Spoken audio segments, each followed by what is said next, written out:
Bhadrak medical college एवं विश्वविद्यालय पर चिठी लिखि मुख्यमंत्री को बरे पकाइले पूर्वतन विधायक नरेन पल्लई। भद्रक रे मेडिकल कॉलेज एवं विश्वविद्यालय करने को प्रतिश्रुति देथिले केंद्र मंत्री धर्मेंद्र प्रधान। बीजेपी राज्य सभापति मनमोहन श्यामल, मंत्री सूर्यवंशी सूरज और भद्रक विधायक आहरी जिलापाल ऑफिस सामने बाण फुटाई खुशी मनाई। सेपटे मान्यवर मुख्यमंत्री पवित्र गृह घोषणा को आज 465 दिन अर्थात 1 वर्ष 100 दिन पूरी हेले अद्यावधि मेडिकल कॉलेज खोली पारा ना। सेहीपरि भद्रक रे विश्वविद्यालय स्थापना को नहीं मुख्यमंत्री को घोषणा को पूरी 92 दिन तार मध्य देखा नहीं। ए दुईटी विषय को मन पकाइबाकू मुख्यमंत्री को चिठी लिखिले भद्रकर पूर्वतन विधायक नरेंद्र पल्लई। आज निज समर्थकों सहित जिलापाल कार्यालय पहुंची मुख्यमंत्री को मन पकाइबा उद्देश्य एक चिठी जिलापाल जरिया लिखिंट और आगामी दिन में प्रतिश्रुति को पालन न कले राजरास्ता लड़े हेब बोली कहते। पल्लई पूर्वतन विधायक भद्रक आज आम आसचु भद्रक रे मेडिकल कॉलेज और विश्वविद्यालय द्वितीय मन पकया पत्र देमु 100 दिन पूर्वर जो दिन 365 दिन होता घोषणा मान्यवर मुख्यमंत्री मोहन चरण माझी विधानसभा 13/2/25 मसीह घोषणा करते भद्रकर मेडिकल कॉलेज प्रतिष्ठा हेब। जो 365 दिन आम आसलु आज आसचु 465 दिन होईगला तांकु द्वितीय मन पकया पत्र देबु। ये जो मन पकया पत्र भितर आपणकर सीए मान्यवर मुख्यमंत्री विधानसभा बजेट अधिवेशन ले घोषणा करचंती भद्रक रे मेडिकल कॉलेज हब।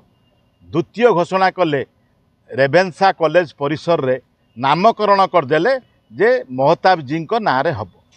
आउटे खबर शुणु आमे 100 दिन भितर मन पकया पत्र देवा भितर मान्य आमर सम्मान्य जिलापाल महोदय जागा चिन्हट करी प्रस्ताव दे देचंती सरकार को।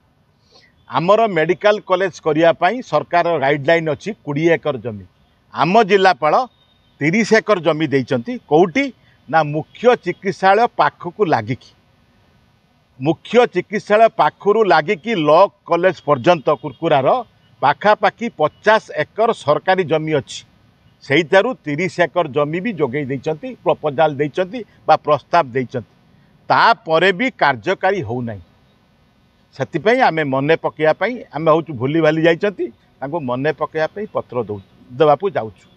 एइडी आम मन भितर गोटे आशंका अछि। आमे ज्योतिष नुहे किंतु आमे आकलन करूछु आमर सरकार जेतले आसंती 1825 दिन बा 5 वर्ष पई से 1825 दिन लु 45 दिन होची आचरण विधि ताको माइनस कने रहिबो 1780 दिन।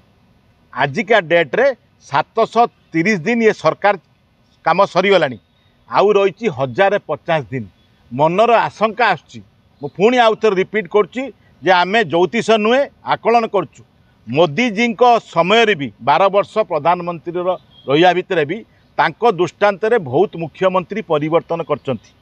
जेहेतु भारतीय जनता पार्टी एक जातीय दल परिवर्तन हवाटा स्वाभाविक कथा।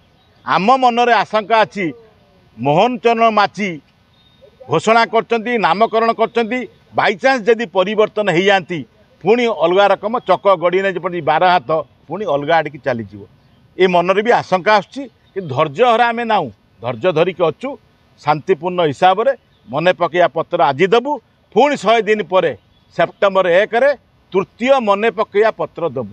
जेते पर्यंत भद्रकर मेडिकल कॉलेज और विश्वविद्यालय होई नहीं आम कार्यक्रम आम चालू रखी। धन्यवाद। আমার দাবি ন্যায্য দাবি সরকার তুমি মানি নিও। আমার দাবি ন্যায্য দাবি সরকার তুমি মানি নিও। भद्रक अब्दुल फिरोज खान को रिपोर्ट स्वतंत्र ओडिशा लाइव।